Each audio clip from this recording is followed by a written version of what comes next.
Hello again, everyone. Pastor Bob here with another installment in our series Origins, the book of Genesis. And today we're looking at the story of the Tower of Babel. We just finished looking at the Noah story this past week. That takes us from Genesis 6 through Genesis 9. Genesis 10, we get an account of the generations that come after the flood. And then in Genesis 11, we get the story of the Tower of Babel.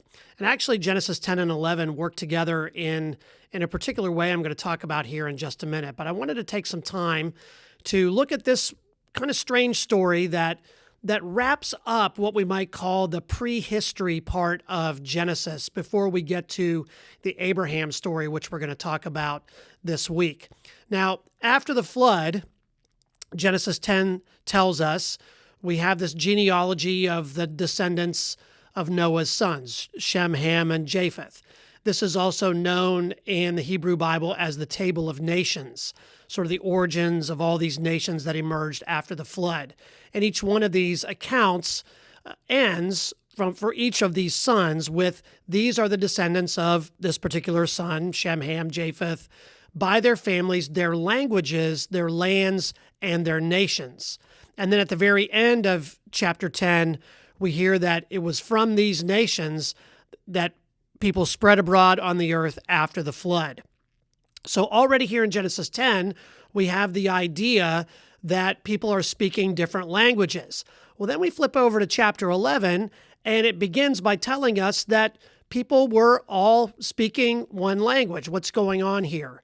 Well, it appears that Genesis 11 is kind of a flashback to what happens before the events of Genesis 10 kind of wrap up. That at the end of chapter 10, people have been fruitful and multiplied. They've filled the earth according to God's renewed command.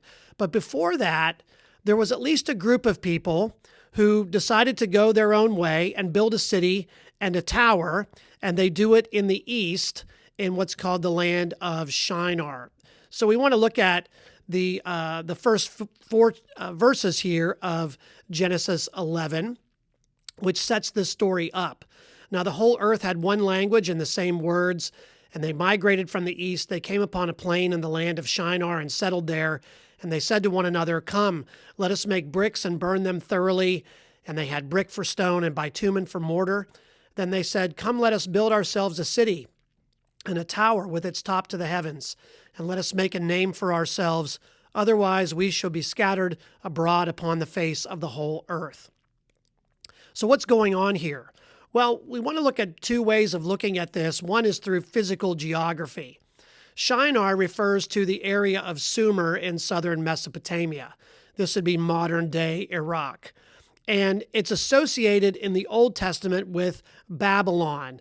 In fact, there's a lot of echo of Babylon here. The word Babel itself is a kind of wordplay. Babel means gate of God, but it also becomes a cousin of the word Balal, which means confusion.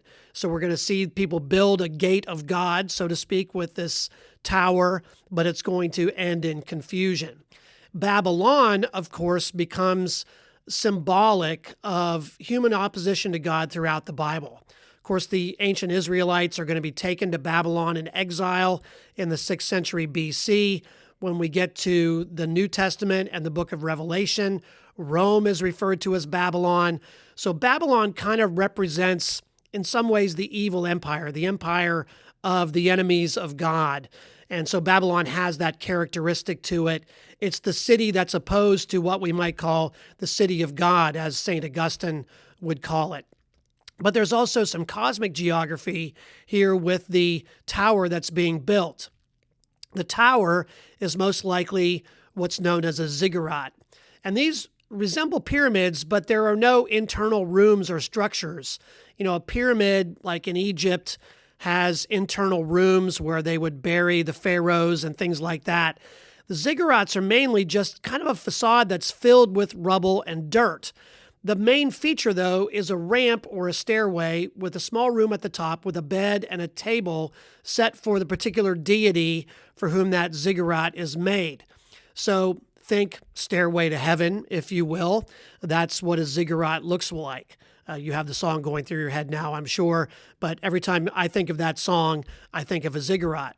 The stairway is used in the ancient pagan understanding, used by the god to travel from one realm to the other, to come up and down the stairs. And maybe this kind of image that Jacob has in his dream a little bit later in Genesis, but we'll come to that here in a couple weeks.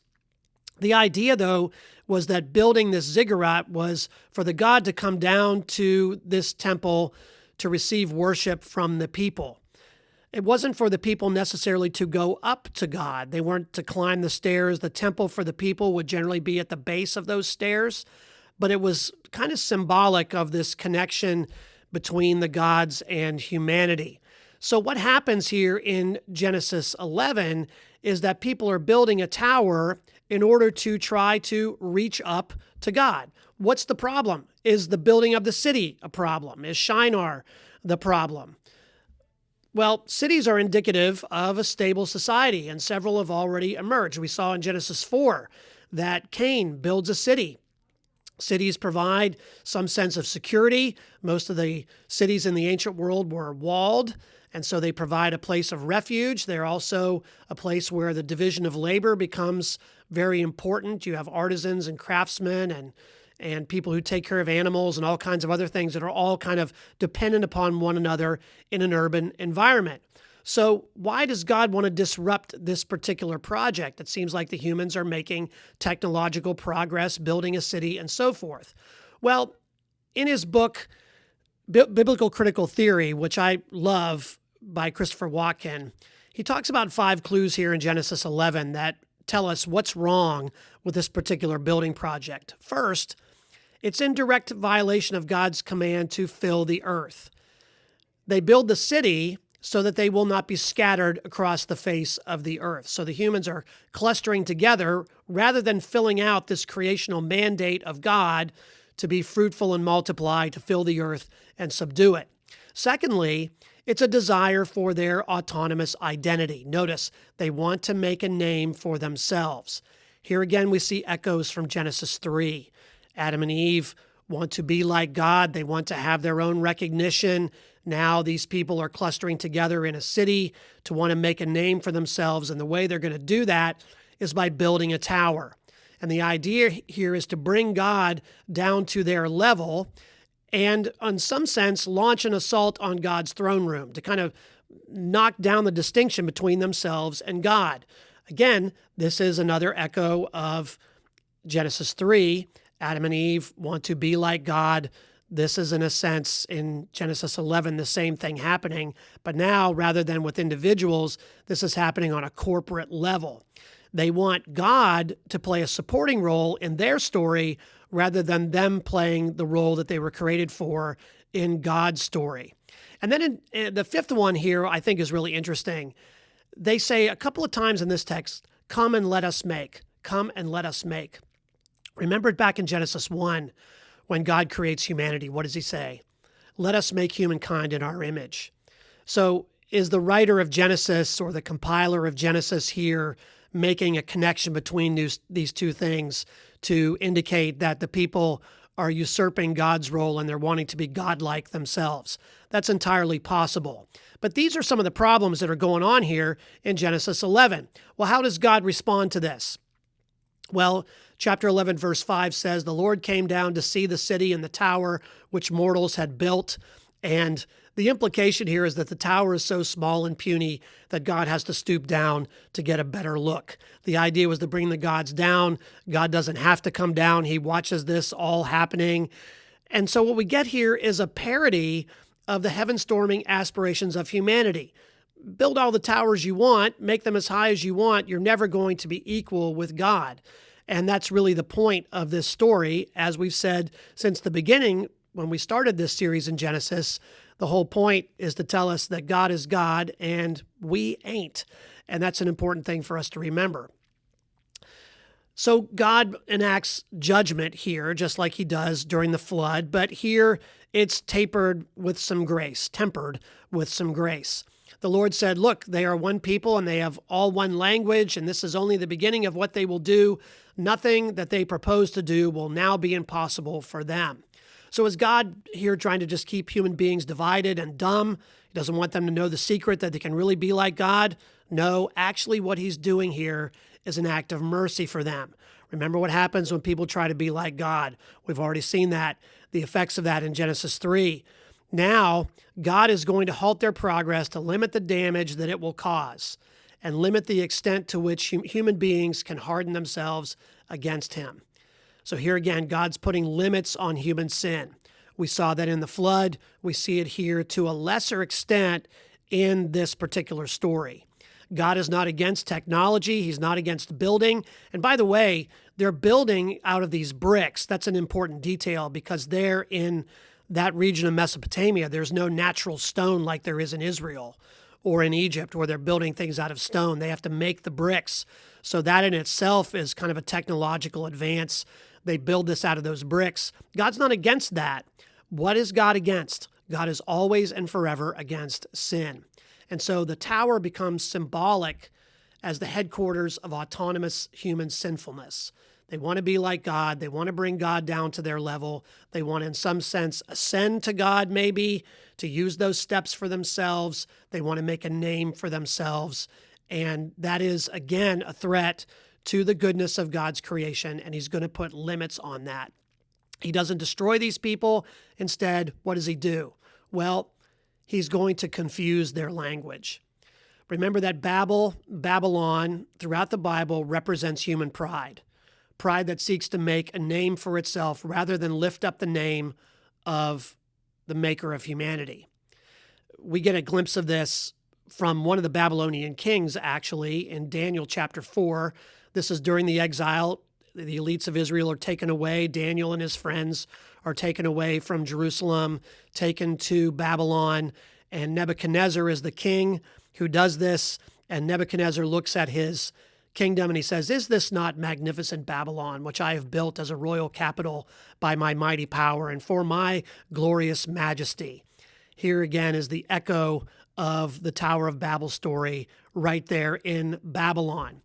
So making a name for ourselves in Genesis 11 is indicative of now we've gotten to be too grandiose in thinking about who we are. We're looking at ourselves as human beings as the center of things rather than looking at God, the creator, and his purposes as the center of things. So this whole image about making a name for ourselves, I think here in Genesis 11, is directly contrasted then with what we're going to see at the beginning of Genesis 12 when God says to Abram, "I will make your name great. I will give you descendants, but I will make your name great." Who makes the name? Who names us? Who gives us our identity? We don't make it for ourselves according to Genesis. God is the one who gives us our identity and our purpose. And so what God does here in his judgment is really kind of an act of mercy as well. Again, God's mercy and God's judgment, two sides of the same coin. Rather than destroy these human beings, God confuses their language and scatters them, which returns them to the vocation for which they were created, to be fruitful and multiply, to fill the earth and subdue it. And so Genesis 10 and the rest of Genesis 11 reveal the results. Families and nations with different languages. Their languages are confused. They gather into tribes and to different places. But this scattering means that humans must work toward understanding one another. And this also gives them time to repent from the sin that has really gotten out of control. So we learn different languages as a way of connecting with one another. We have different cultures. In some sense, Genesis 11 is the origin story of languages, but really it's about God making sure that these humans carry out the creational mandate rather than clustering together and making a name for themselves. He gives them an opportunity to take on the vocation they were given from the very beginning. It's an act of grace. So how do we make a name for ourselves in our contemporary culture? We see this being still one of the primary human foci. We believe in the atomized, expressive individual, the one who makes up his or her own reality. That's sort of assumed in Western culture today. And success, if we have success in our culture, is seen as the individual's sole responsibility. It's up to us to make us who we are. We like to hold up people, we call them self-made men or self-made women. We're told to choose what we want to be and then become what we have chosen. And when we fail to do so, we wind up being nameless. So many people want to be famous. We live in a culture where everyone is trying to curate their lives for everyone else. Social media does that. We want to be known. We want to be remembered. We want to have our name recognized wherever we go. That's true. It's a human impulse. We want to do that. But here, in this way of thinking, judgment, we think, well, we don't want God's judgment. But actually what we wind up with is human judgment, which is worse. The judgment of God is replaced by the court of public opinion. So notice how often people are going to shift their allegiances and alliances and their character and their integrity just to please other people in order to make a name for themselves. We see it time and time again. We perform our lives then rather than living them out. And this is a problem for us as human beings, and God knows it was going to be a problem. Hence, he intervenes here at Babel. Here's how Christopher Watkin puts it. I love his summary of this story. Seeking to make a name for ourselves condemns us to a punishing regime of ever inadequate performance, ever more forced and filtered self-presentation, and the ever provisional, ever changeable verdict of the social network on the name we have made for ourselves. How much sweeter, more peace-bringing, more liberating is it to receive a name from God? Child, image, and beloved. Who names us? Who gives us our identity? God does. Lastly, I want to just kind of point out this little painting from Peter Bruegel, the elder, from 1563. It is a wonderful image of the Tower of Babel, a kind of a reimagining of it. It's reminiscent of the buildings of many different human empires. If you look at the painting closely, you see architecture that reminds you of Rome or some of the great capitals of Europe, things like that. But you notice the tower is kind of crumbling. But if you look down in the bottom left-hand corner, there's a king who seemingly has made a name for himself building this tower. He receives worship from his subjects. But while he's receiving this worship, the tower is tilting and crumbling and soon to be a ruin. We love to build monuments to ourselves as human beings, but ultimately those wind up crumbling when we're not wired into what we're created to be, and that is our lives are designed to reflect the glory of God. The goal of a faithful life isn't to make a name for ourselves. As it says in the Westminster Shorter Catechism, the very first question, man's chief end is to glorify God and enjoy him forever. We find our best selves, we find our true identity when we are living as God intended us for us to live, and our lives are glorifying him. We find our name, we find our identity, we find our purpose in the God who made us. And that's the constant refrain here in these early chapters of Genesis. Well, I hope you'll take a look at this story in some detail. There are lots more to be said about the Tower of Babel, but it does lead us to the Abraham story, which we're going to begin this Sunday. We're going to kind of take a grand sweep of it this week, and I'll be back next week to fill in some details on the Abraham story. But thanks for joining me. I look forward to seeing you back here next time.